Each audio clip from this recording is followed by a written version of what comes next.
और नाज़रीन, प्रोग्राम में इस वक्त ज्वाइन कर रहे हैं हमें इख्तियार वली साहब, कोऑर्डिनेटर हैं आप वज़ीर आज़म के, सीनियर रहनुमा पाकिस्तान मुस्लिम लीग नवाज़। इख्तियार साहब अस्सलाम वालेकुम, बहुत शुक्रिया प्रोग्राम में ज्वाइन करने के लिए। इख्तियार साहब, गुफ्तगू का आगाज़ में जो गुज़िश्ता रोज़ का इंसिडेंट है जिसने पूरे मुल्क की फ़िज़ा को सोगवार कर रखा है, ग्रुप कैप्टन आसिम की शहादत, और जिस तरह से एक जुर्रत का और जो कुर्बानी उन्होंने दी है खातून को मुबैना अगवा से बचाने की कोशिश में, लेकिन ये जो सानिया जिस तरह से सरफेस हुआ, एक जो मुल्जिम है, मुसल्लह मुल्जिम, जिस तरह से वो दिन दहाड़े असला लेके घूम रहा है, किडनैपिंग की कोशिश करता है, ये हमें क्या बता रहा है? और जो बढ़ती हुई जराइम की शरह है बिलखुसूस वफाकी दारुल हुकूमत में, ये हमें क्या बता रही है इख्तियार साहब? बिस्मिल्लाहिर्रहमानिर्रहीम। बहुत शुक्रिया अलीना। सबसे पहले तो ट्रिब्यूट है, खराज अकीदत है उस ग्रुप कैप्टन को, उस बहादुर सपूत को जिसने अपनी जान पर खेलते हुए राह चलते एक पराई लड़ाई, जो एक निजी लड़ाई थी, उसको अपने सर ले लिया और उसने खातून की खातिर अपनी जिंदगी को दांव पे लगा के जामे शहादत नोश किया। अल्लाह उनका सफर आखिरत आसान करे और रोज़ महशर आमीन। उनको शुहदा की सफ में जो है जो खड़ा करके उनके लिए और उनके लवाहिकीन के लिए और पूरी कौम के लिए बाइस फखर जो है उसको गुजार दे और बना दे। आमीन। आमीन। अब आगे जो बात है, आपने जो बात की, देखें मैं आपको एक बात बताता हूँ कि सिर्फ रॉबरी के, कतल कलामी की माफी, लेकिन स्नैचिंग, चोरी, रॉबरी, 2600 इंसिडेंट सिर्फ 2026 में रिपोर्ट हुए। ऑल्दो ये सारी चीजें वाशिंगटन में भी होती हैं, although it happens everywhere in the world, But that's UK no में भी, justification इख्तियार लंदन। साहब। मैंने कहा कि मैं कोई वो नहीं बता रहा हूँ, लेकिन मैं वैसा कहूँ कि वाकयात होते रहते हैं। हाँ, अब हमें क्या करना है, देखिए कौन इसको डिनाई कर सकता है? असला के नॉन प्रोहिबिटेड बोर असला के लाइसेंस आपने लोगों को दे रखे हुए हैं। हाँ। मेरे ख्याल में आपके घर में भी कोई ना कोई असले का लाइसेंस तो होगा ही, नहीं किसी नहीं, के वैसे पास तो नहीं है। होगा। अगर नहीं है तो लाए दो तीन आपको भी बना के दे देते नॉन प्रोहिबिटेड बोर के। अच्छा, गैर ममनुआ बोर लाइसेंस का असलहा रखने का मतलब ये होता है कि ये आपकी सेल्फ प्रोटेक्शन के लिए और सेल्फ डिफेंस के लिए होता है। हम्म। अब बगैर लाइसेंस का असला अगर कोई रखता है तो वो, अगर चाकू भी है तो वो जुर्म है, अगर बंदूक है या पिस्तौल है तो वो तो बड़ा जुर्म हो गया। असला लोगों के पास है। अगर हमारी मुसीबतों से जो आसपास हमारे मंडला रही है, टीटीपी जैसी, बीएलए जैसी, बीआरए जैसी, खैबर पख्तूनख्वा में तो लोगों को बाकायदा असलहा गैर लाइसेंस याफ्ता रखने के लिए एक वक्त में इजाजत दी गई थी कि आप अपनी हिफाजत के लिए असलहा रख सकते हैं। ठीक। इवन अभी भी ऑफ द रिकॉर्ड जो है, तो उन एरियाज में जहां पर शोरिश है तो वहां पर कहते हैं कि आप अपना असला बगैर लाइसेंस के भी अपनी हिफाजत के लिए राइट, रख बट सकते इख्तियार हैं। साहब, लेकिन मैं सिंस सवाल मैं आपसे जानना ये ये चाह रही हूँ कि ये जो क्राइम रेट है, ये इंसिडेंट्स हैं, इसमें कमी जो है आपके ख्याल में कैसे आएगी? पुलिस एक तरफ दावा करती है कि जी कारकर्दगी बहुत हमारी मिसाली कारकर्दगी है, हाउएवर जब ये जराइम की शरह में इजाफा नजर आता है, इससे एक मैसेजिंग होती है कि जो जो जराइम पेशा नासिर हैं, जो मुजरमान हैं, वो काफ़ी ज़्यादा ऑर्गेनाइज हो रहे हैं, ऑर्गेनाइज क्राइम कर रहे हैं, और वफाकी दारुल हुकूमत में ये सब होना।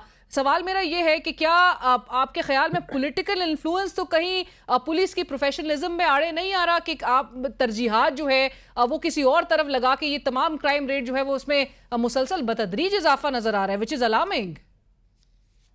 बिल्कुल ऐसा तो बिल्कुल भी नहीं है। पुलिस फोर्स के अपने जो जवान होते हैं, उनके जो अफसर होते हैं, जो आईजीज होते हैं, भले वो मेरी सिफारिश पर आए, आपकी सिफारिश पर आए, किसी और की सिफारिश पर आए, दे आर प्रोफेशनल पीपल। उन्होंने ट्रेनिंग ली होती है, उन्होंने ओथ लिया होता है, उन्होंने अपनी ड्यूटी करनी, उन्हें अपना काम करना होता है। अब जहां तक हमारे प्रेजेंट जो हमारे आईजी साहब हैं इस्लामाबाद के, तो मेरे ख्याल में, मैं I am very much clear about him कि उसने बहुत हद तक क्राइम्स को कंट्रोल कर लिया है। अगर मैं थाना वाइज बताऊं आपको, डिवीजन वाइज बताऊं कि जितने इस्लामाबाद के जोन्स बना के उसके अलग-अलग एसपी रखे हुए हैं, तो मेरे ख्याल में उस लिहाज से, ऑल्दो मुझे पर्सनली आईजी साहब से इख्तिलाफ है, मेरी कुछ उनसे गिले शिकवे हैं, अच्छा। कुछ हो सकते हैं और वो हैं भी, लेकिन उसके बावजूद when it comes to the safety of Islamabad, तो मैं उनको अप्रिशिएट करूंगा कि उन्होंने काफी हद तक, अगर आप क्राइम रेशो को और ऐसे जराइम को देखें जिस तरह माजी में होते थे, उसकी निस्बत इसकी रेशो कम होती जा रही है। ये अब पर्टिकुलर केसेस जैसे नूर मुकद्दम का केस था, अब हाँ। मुझे ये बताइए, वो इंडिविजुअल्स के बीच में हुआ एक मारूफ जमाना वो केस है। ये केस आप देख लें तो ये भी एक इंसिडेंट है। It happens, it can happen anywhere in the world, कहीं भी हो सकता है। बट दिस डजंट मीन कि हुकूमत अपनी जिम्मेदारियों से गाफिल रहेगी। एक बात मैं ठीक है। अपनी आपको बताता हूं, being the citizen in the Islamabad, हम सबका जो है तो सेकंड होम है। अगर थोड़े से हालात बेहतर हो जाएं, थोड़े से ये शरारती तंजीमें जो है ये आराम से बैठ जाएं, तो मेरे ख्याल में सबसे पहला काम ये करना चाहिए कि हमें डी वेपनाइजेशन की तरफ जाना होगा। कि जितना भी असला है, दुनिया में बहुत सारे ऐसे मुल्क हैं जहां पर लोग अपनी हिफाजत के लिए बंदूक, पिस्तौल और चौकीदार नहीं रखते। हमें उस तरफ जाना होगा। और राइट। लेकिन इस तरफ जाते हुए जो है ना, सबसे पहले अमन अक्रॉस द कंट्री ये बहाल हो और रेट ऑफ द गवर्नमेंट कायम हो, तो उसके बाद मेरे ख्याल में उस तरफ जाना चाहिए। जितने लाइसेंसेस हैं, मैं नहीं, I don't believe in it कि डाला कल्चर, क्लाशनिकोव कल्चर और ये ठीक। बड़े बड़े लोग जमींदार और जो बिजनेस टाइकून होते हैं जो अपने साथ फिराते हैं, इसको नहीं होना चाहिए। राइट। इख्तियार साहब, अब ज़रा मैं आपसे जानना चाहूँगी, क्योंकि एक तरह से जो एक इंस्टेबिलिटी क्रिएट होती है वो सियासी फ्रंट से भी काफ़ी ज़्यादा इंस्टेबिलिटी का जो इम्पैक्ट है वो दीगर हमें शोबों पे नज़र आता है। ऑपोजिशन कहती है कि हुकूमत से मुज़ाकरात अभी उसकी पेशकश की हद तक ही हैं। बैरिस्टर गौहर साहब कह रहे हैं कि बहुत अच्छा होता कि अगर बातचीत हो जाती, हाथ मिलाते, सियासी मसाइल का हल ऐसा तरीके से हल होना चाहिए। क्यों नहीं वजीर आजम साहब की ऑफर से आगे बात बढ़ रही है? देखिए अलीना, वो तो हाथ में लाने की बात करते हैं, हम तो गले मिल लेंगे। हमारी मोहब्बत में कोई कमी नहीं है, ना हमारे जज्बात में, ना हमारे खुलूस में। सर, लेकिन लेकिन दरअसल ये सिर्फ floor of the house speeches की हद तक, टीवी टॉक शोज में स्टेटमेंट्स की हद तक ही नजर आ रही है। कमेटी बनी हुई है, स्पीकर की सरबराही में है। अब मुझे ये बताइए क्या करे, कोई डोली भेजे, बारात भेजे, नहीं, क्या वो करे? कह रहे हैं न्यूट्रल वेन्यू का इंतखाब बताइए, कर लेना।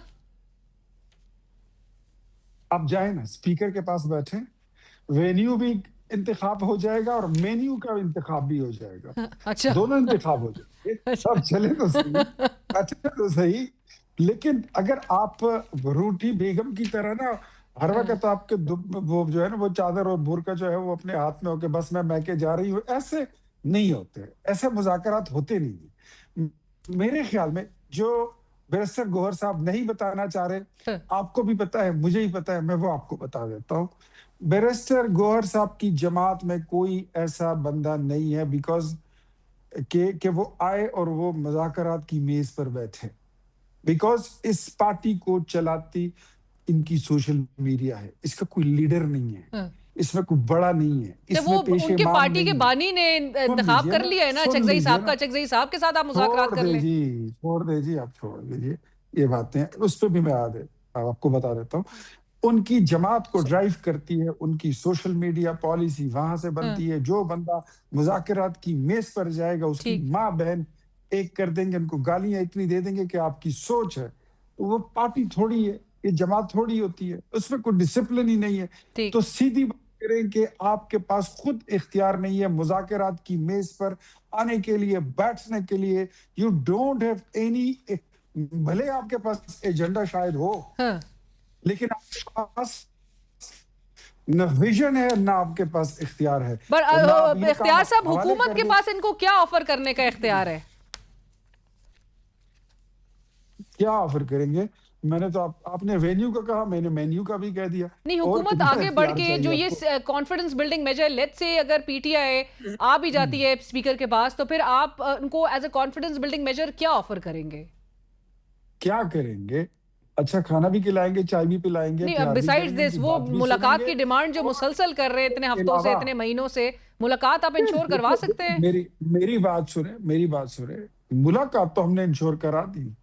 मैंने आपको बजट से पहले कह दिया था कि इनकी बजट के बाद मुलाकात होगी।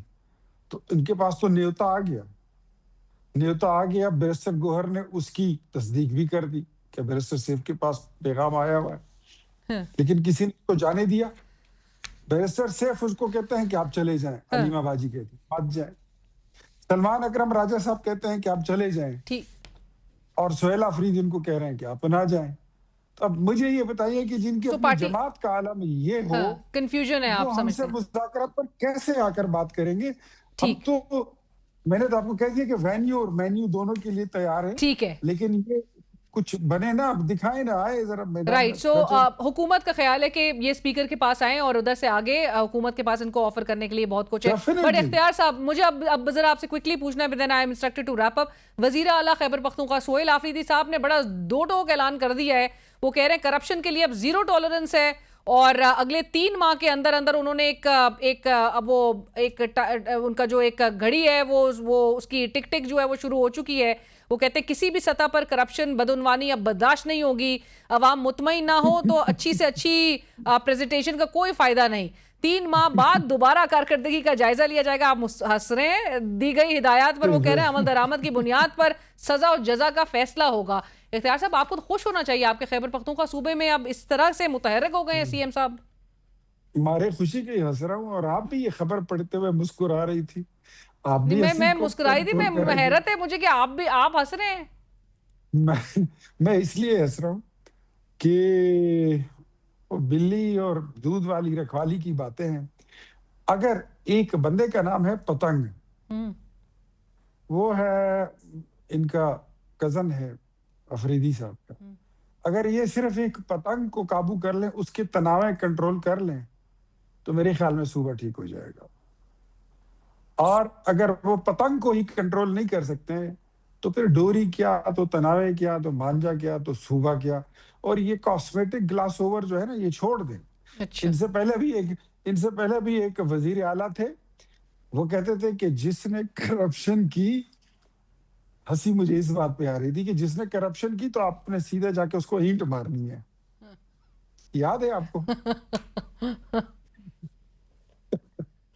तो राइट। सो ये बहरहाल, सो आपको ये आपको लगता है कि ये ये सिर्फ बयान। मैं बताता हूँ, ये नए नए लतीफे, ये नए नए ड्रामे, ये सारी चीजें, ये स्क्रिप्ट बनाना, उसको बेचना, हाँ, और इनकी सोशल मीडिया वहां पर रेडी बैठी होती है उसको बाय करने के लिए, हाँ। Nothing else. अच्छा, ये सूबा जो है, ठीक। अमली तौर पर अलीना शिगरी सूबा खैबर पख्तूनख्वा अमली तौर पर बैठ चुका है। उसका हेल्थ का निजाम कोलैप्स्ड है, हम्म। एजुकेशन का निजाम कोलैप्स्ड है, यूनिवर्सिटियां दिवालिया हो चुकी हैं। आप गवाह रहिए, मैंने आपको टाइम एंड ठीक। अगेन ये बात बताई कि ठीक। यूनिवर्सिटियां, it's about to their closures, वो राइट। बंद होने जा रही हैं। आपका वहां पर अमन इतना ये हाल है कि वजीर आला शाम के बाद अपने घर से बाहर निकल के दिखाए, अपने हल्के में जरा फिर के तो दिखाए। वो वजीर आला होते हुए नहीं फिर सकता। जो एक्स चीफ मिनिस्टर है, तो वो टांग को डीआई खान में असर के बाद जरा फिर के तो दिखा दे। तो इनकी रिट ये नहीं है। अस्पतालों का हाल ये है, एक ठीक हो गया। अस्पताल ये 15 साल में बना नहीं सके, एक यूनिवर्सिटी बना नहीं सके, इख्तियार साहब, तो इनका सुबह सूबा आप कहाँ कह खड़ा रहे है? हैं कि बिल्कुल बैठ गया है, लेकिन जो मौजूदा आपकी जो हुकूमत है, उसके हवाले से जो एक अलार्म बेल जो बजाई जा रही है, फैसल वावडा साहब की भी मैं मिसाल दूंगी और उनकी बात का हवाला दूंगी। उन्होंने कहा फाइलें जो है, स्कैंडल्स आएंगे, फाइलें होंगी, बहुत कुछ सामने आएगा, और फिर आपको पता है एक हाई प्रोफाइल केस जो है वो अंडर इन्वेस्टिगेशंस है भी। सो हुकूमत को परफॉर्मेंस को लेकर, अपनी परफॉर्मेंस को लेकर कोई खतरा तो नहीं है? कोई मुश्किल वक्त जो मुसलसल लिखा भी जा रहा है कॉलम्स कि मुश्किल वक्त इस हुकूमत का शुरू हो गया है? देखिए, एक बात आपको मैं बता देता हूँ। सबसे पहले, इस वक्त आप अवामी कामों के बारे में और परफॉर्मेंस के बारे में कोई भी सोशल मीडिया प्लेटफॉर्म पर आप वोट करा लें, पब्लिक से पूछ लें, तो मेरे ख्याल में पंजाब इज नंबर 1। मरियम नवाज की कंपटीशन में दूर दूर तक कोई नहीं है। खैबर पख्तूनख्वा की हुकूमत का आलम आपके सामने है। आप अगर वजीर आजम शहबाज शरीफ का देखें, तो सो मेरे ख्याल में कोई कमी उन्होंने छोड़ी नहीं तो है। कोई जो खौफ नहीं है डिफॉल्ट आपकी होता हुआ हुकूमत को, कोई पाकिस्तान खौफ था, नहीं है? हाँ, जहां तक ये वाउडा साहब है, एक तो उनको गर्मी में मेरे ख्याल में हाँ, लू आपने शू पहले लग गई है। मशवरा दिया था। हाँ, मैं कहा था वो ठंडी वंड मशरूबात वगैरह पिया करें ताकि ठीक हो जाए, यादाश्त वगैरह वापस आ जाए।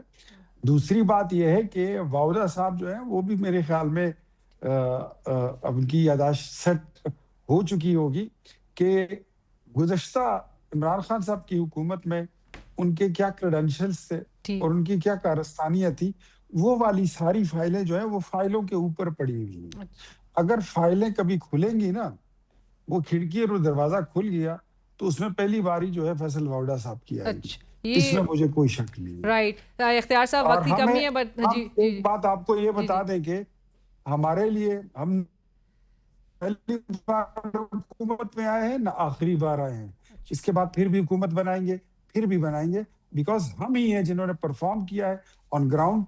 पाकिस्तान ने भी देखा और दुनिया ने भी देखा। राइट इख्तियार वली साहब बहुत शुक्रिया आपके वक्त का। और नाज़रीन इसी के साथ ही हमें ज्वाइन कर रहे हैं सीनियर रहनुमा पाकिस्तान तहरीक इंसाफ सेनेटर हुमायूं मोमन साहब। सेनेटर साहब अस्सलाम वालेकुम, बहुत शुक्रिया प्रोग्राम में ज्वाइन करने के लिए। सेनेटर साहब गुफ्तगू का आगाज़ इस हवाले से कि जो आज़ाद कश्मीर के इलेक्शंस बॉयकॉट करने का फैसला है, बहुत ज़्यादा और स्पेशली हुकूमत को ये मौका मिल गया है कहने के लिए कि पाकिस्तान तहरीक इंसाफ के अंदर इंतहाई कन्फ्यूजन पाई जाती है। पूरी क़यादत जो है वो सेम पेज पे नहीं है, अथॉरिटी नहीं है, इख्तियारात नहीं है। अब बॉयकॉट के फैसले पे भी काफ़ी एक डिवाइडेड ओपिनियन आपकी जमात के अंदर नज़र आता है और काफ़ी लोगों ने तो बरमला आके भी इसका जिक्र किया है कि बॉयकॉट जो है, स्पेशली अगर पाकिस्तान तहरीक इंसाफ के चेयरमैन की बात की जाए गौर साहब की, तो गौर साहब ने तो खुद भी बोला है कि अगर बॉयकॉट के फैसले पर नज़रसानी कर सकते हैं कि अगर माहौल जो है वो हमें वो माहौल जो मिलना चाहिए वो अगर हमें मिले। आपका अपना पर्सनल ओपिनियन क्या है, बॉयकॉट करना चाहिए था या खुल के मैदान में उतरना चाहिए था और जो स्ट्रैटेजी पीटीआई पिछले 2 साल में अपनाए हुए है उसी स्ट्रैटेजी को एक्सपोज करने की हद तक वो सामने लेकर मैदान में आना चाहिए था? बिस्मिल्लाहिर्रहमानिर्रहीम, या का नाबुदु व या का नस्तईन। देखिए, इसमें दो राय पाई जा सकती है। सबसे पहले तो मैं आपको बताता हूँ कि जो हमारी जो पॉलिटिकल कमेटी थी, उनका ये डिसीजन था by majority, not unanimous but majority. अच्छा, ये ब्यूटी है उसकी डेमोक्रेसी की कि आपके पार्टी के अंदर एक डिवाइड जरूर है ऑफ द ओपिनियन, लेकिन मेजॉरिटी रूल्स दैट थिंग। बिल्कुल इसी तरीके से जैसे जब कोई इलेक्शंस होते हैं तो जो मेजॉरिटी होती है वो यूनानिमस नहीं होती, लेकिन मेजॉरिटी होती है, वो लोग जीत जाते। जो मेजॉरिटी में नहीं होते वो एक्चुअली नहीं जीते, लेकिन वो कहते हैं कि ये डिफरेंट ओपिनियन, वो डिफरेंट ओपिनियन। वो बात भी सही है, लेकिन इससे ये भी बात रिफ्लेक्ट करती है सेनेटर साहब कि PTI is again rudderless ship. आपके जो कप्तान हैं वो जेल में हैं और उनसे मुलाकात की एक्सेस क्योंकि नहीं है, तो लिहाजा पीटीआई डिसीजन मेकिंग नहीं हो पा रही। देखिए, इस तरह होता है कि हर एक पार्टी के अंदर एक डिसीजन मेकर ऐसे होता है जिसके पास एक किस्म का वीटो पावर होता है। वो हर एक पार्टी के चेयरमैन के पास, या जो उनके जो मेन जो बानी होते हैं या जिन्होंने होते हैं, उनके पास एक किस्म का वीटो होता है। हर एक पार्टी में कोई ना कोई वीटो होता है। पाकिस्तान तहरीक इंसाफ पे ऑफ कोर्स इमरान खान के पास वो वीटो है। When he says something, even though we may not agree with him, बहुत दफा ऐसे हुआ है कि जब इमरान खान ने कुछ कहा है, जो हमारी सीईसी की मीटिंग होती थी उसमें मैंने 2-3 दफा डिफर किया और मैंने उनके कहने के बावजूद भी वोट उस चीज के खिलाफ दी है। तो ऐसी कोई बात नहीं होती, वो चीज होती है, लेकिन डिफरेंस ऑफ ओपिनियन का आप रडरलेस नहीं कह सकते कि क्या है। अब अगर सेनेटर साहब एक्सेस नहीं है बड़े महीनों से आपके लीडर के साथ, तो फिर डिसीजन कौन ले रहा है आपकी जमात में? देखिए, मेरी बात सुने। हम कलेक्टिव डिसीजन ले रहे हैं ना। कलेक्टिव डिसीजन में जो मेजॉरिटी होती है हम उसके साथ चल रहे होते हैं। उसके साथ हर एक एग्री नहीं करता, लेकिन हम उसके साथ चल रहे होते हैं। This is the true spirit of democracy. So this is the collective decision के इलेक्शंस को बॉयकॉट करना चाहिए। इट्स अ कलेक्टिव डिसीजन जिसमें मेजॉरिटी वोटेड के नहीं करेंगे। उसकी दो वजूहत है। एक, जिस तरीके से 2024 के इलेक्शंस में पाकिस्तान तहरीक इंसाफ के साथ हुआ है, जिस तरीके से उनका बल्ले का निशान लिया गया, जिस तरीके से उनको इलेक्शन कैंपेन नहीं करनी थी, जिस तरीके से उनकी वोट की चोरी हुई है, वही चीज फिर हम लोगों ने थ्रू आउट देखी और अभी गिलगित बल्तिस्तान में भी हमने वो देखी है। फिर अभी जो देखा है, अभी So it doesn't come as a surprise to you, मोमन साहब। आपके लिए तो सरप्राइज ये नहीं होना चाहिए। आपने मुझे बोल लेने देना अलीना जी, मुझे पूरी बात कर लेने दे, फिर आप जो मर्जी पूछे, ठीक है? उसके बाद अब आ जाते हैं हम ये आजाद जम्मू एंड कश्मीर के, ठीक है?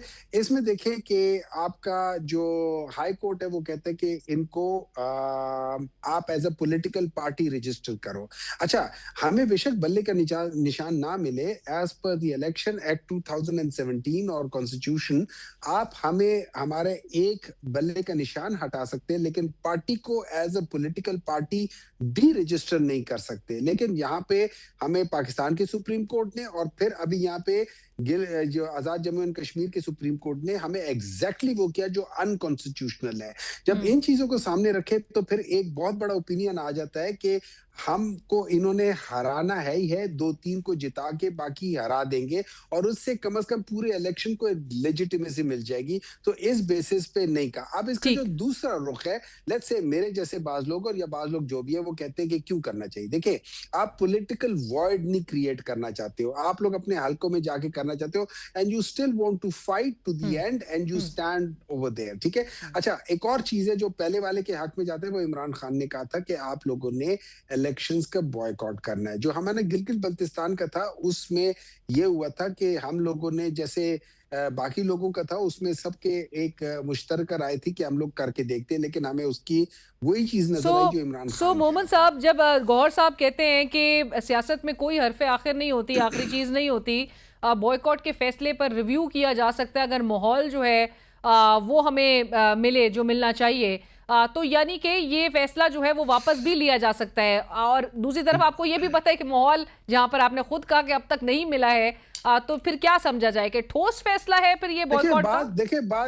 देखिए अलीना जी, बात माहौल का नहीं होता, बात ऑनर की होती है, बात कॉन्स्टिट्यूशन की होती है। जब आप इलेक्शन लड़ रहे हैं, आप किसी कॉन्स्टिट्यूशन के तहत किसी जो एक्ट होता है उसके तहत करते हैं। जब आप उसके अंदर के जो शिके हैं, जब उसकी भी वायलेशन हो रही हो, जब सारी चीजें हो रही हो, तो फिर क्वेश्चन मार्क आ जाता है कि बहुत बड़ा कि क्या करना चाहिए या नहीं करना चाहिए। आपके क्योंकि हुकूमत तो समझ रही है मोहम्मद साहब, हुकूमत तो समझ रही है। स्पेशली डॉक्टर तारिक फजल चौधरी साहब का मैं हवाला देना चाहूंगी। उन्होंने तो कहा आप इलेक्शन से फरार का फैसला किसी उसूली सियासत का आपका ये फैसला नहीं है, बल्कि सियासी कमजोरी है। And you believe him? नहीं, हुकूमत में वजीर कह रहे हैं, तो मैं तो आपसे मैंने देखे ना ये हुकूमत तो कह रही है कि इस वक्त दुनिया में हुकूमत हमें कुछ और बता रही है। दुनिया में जो पेट्रोल प्राइसेस इतनी कम हो चुकी है, हुकूमत कहती है नहीं हम फिर भी ज्यादा करें। देखिए, दे आर हैबिचुअल लायर्स, ये हमेशा से झूठ बोलते आ रहे हैं, हैबिचुअल है। नंबर 2, मैं आपको एक और चीज बता देता हूँ। जब आप कहते हैं ना कि हरफ आखिर नहीं होता, बिल्कुल इसमें नहीं होता। मैं एक चीज कह देता हूँ ना, if they are so honest कि भाई हम इलेक्टोरल सिस्टम करना चाहते हैं और उसमें पीटीआई को शामिल करना चाहते हैं, भाई मुझे एक बात बताएं, इमरान खान से मुलाकात कराने में क्या प्रॉब्लम है? क्या प्रॉब्लम है?